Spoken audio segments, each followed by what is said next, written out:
Alright, so here's a fact that most Turo hosts don't realize that are managing cars for people. It's way easier to keep a vehicle owner for 3 years rather than to find a new one every 3 months. And the way how I know this is because my name is Delano Green. I've been renting cars on Turo for over 5 years, and I've been scaling with the OPC model, other people's cars, and we were able to scale up to about 52 cars in the process of just 2025, and to basically make a lot of people a lot of money on the Turo platform. So in this video, I'm gonna show you 4 ways how you could keep vehicle owners loyal to you. Instead of like pulling back their cars after a while, they would be wanting to send you more cars to basically increase your fleet, just like we've done. So far we've had people who've given us 3 cars and they've been just buying more and more cars, to a guy who scaled up to about 9 cars, and he just started with 1 car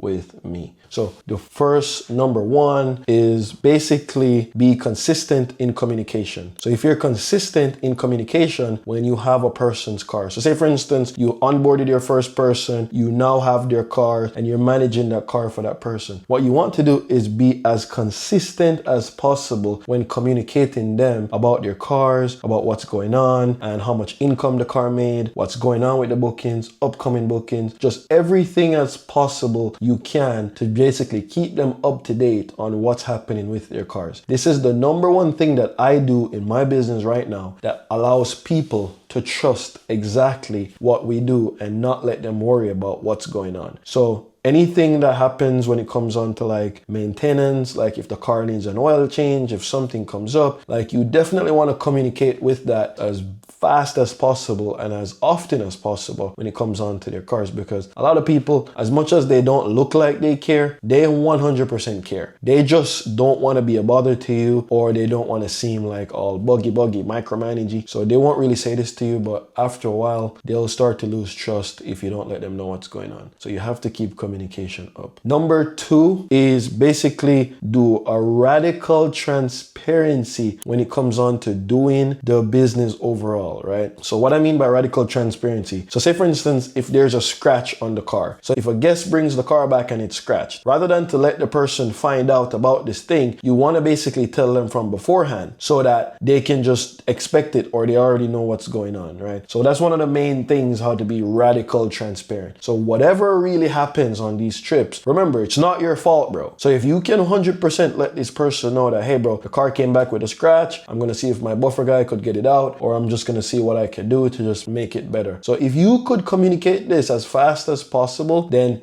you could basically show radical transparency, and then you would just be very trusted when it comes on to doing this, or them trusting you when it comes on to the cars. So number 3 is reward loyalty. So say for instance, if somebody's just continuously working with you and they're continuously sending you their cars and they're even thinking about getting new cars, you want to reward the loyalty in terms of basically giving them a better split, like negotiating the split with them. So say for instance, if you and somebody is doing like 60-40 or like 50-50 deal, you want to say to them, hey bro, like we can do like a 55-65 deal, or like a 55-45 deal, something like that, you know? Or you could say to them, man, we could do like a 35-65 deal, to just basically give them more of the percentage so that they can basically make more money on their end just for being loyal to you, right? And another way you could use to reward the loyalty is by, you could lower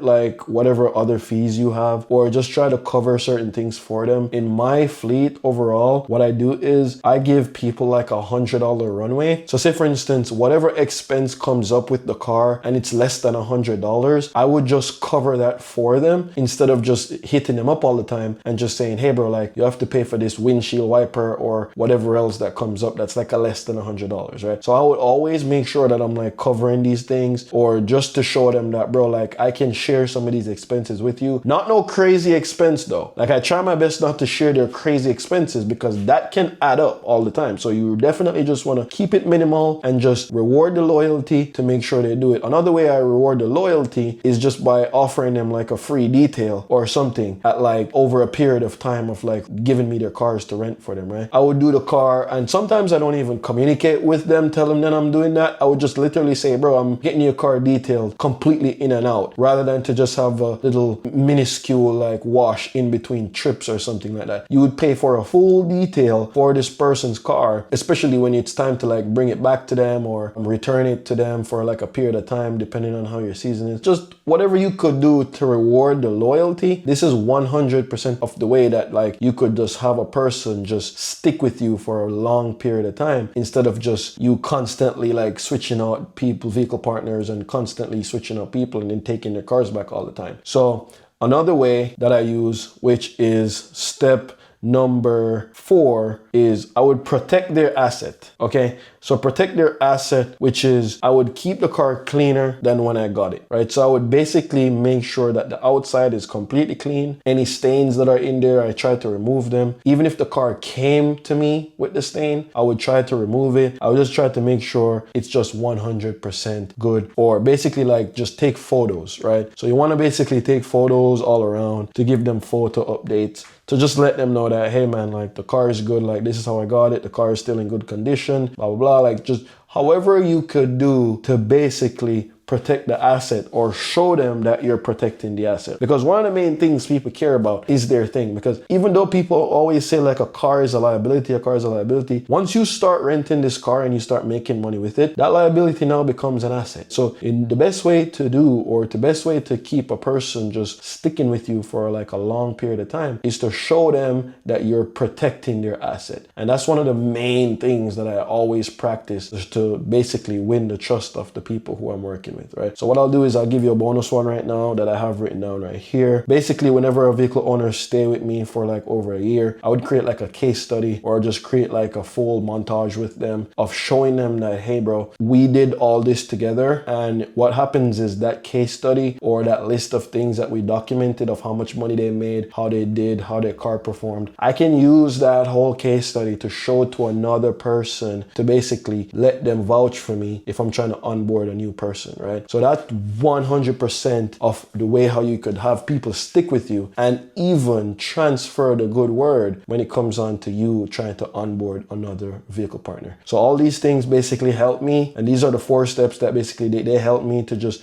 keep people long term, and they keep people in my fleet for like a long period of time. Because as I said before, I work with people who gave me 1 car, they're looking to buy another car because I made them so much money. I have people who give me 3 cars and they're looking to scale up to like 5, 6, 7 cars because I've been making them so much money and just been keeping things as transparent as possible. And I even, right now, my biggest host that I have, they have about 12 cars with us, and we've just been making money for over 3 years now. I had them for over 3 years basically. So it's been 3 years since me and these people are working together, and they've even told their friends, which gave us a car. And whenever I'm onboarding somebody else, like I have a new vehicle partner, what I would do is I would let that new person speak to these guys, and these guys would let them know the type of person that I am. They wouldn't just listen from me, you know, they would literally hear it from these guys as well. And then it would just be completely transparent on all ends, and that new person wouldn't feel like he's taking such a huge risk. Because once people know that other people are doing it, they're naturally gonna start do it as well. And that's one of the main ways that I basically keep my people for longer, that I could keep renting their cars and we all can keep making money. So if you like what I said in this video, subscribe to the channel,